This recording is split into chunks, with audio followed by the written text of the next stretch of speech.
Kanınız таза болбогон үчүн ар түрдүү оорулар менен ооруйсуз.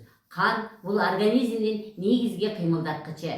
Эгерде ал уулуу заттар менен булганса, ден соолук начарлап, ар кандай оорулар пайда болот. Баш ооруу, чарчоо, уйкусуздук, иммунитеттин төмөндөшү, бат-бат ооруп калуу, териге безеттердин чыгышы, аллергия, дененин купкуу түсү, кан басымынын көтөрүлүшү же төмөндөшү, ички органдардын ишинин бузулушу. Канды тазалоо үчүн эмне кылуу керек? Ал үчүн төмөнкү ыкмаларды колдонсоңуз болот. Гирудотерапия бул сүлүк менен дарылануу. Сүлүк организмде уулуу заттарды чыгаруу менен кан айланууну жакшыртат.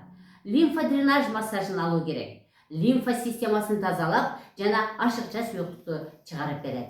Туура тамактануу. Туура тамактанууда сиз сүт оокаттарын, буудайдан жасалган азыктарды, тамактарды жана кан, шекерден жасалган тамактарды колдонбошуңуз керек. Мындан тышкары жашылча жемиштерди көбүрөөк колдонуңуз. Ал эми таза сууну ичүүнү үйрөнүңүз. Физикалык активдүүлүк. Физикалык активдүүлүк кан айланууну жакшыртат жана жетиштүү кыймыл жасоо керек. Бул үчүн спорттун кайсы түрү сизге жаккан болсо, ошо түрү менен алектениңиз.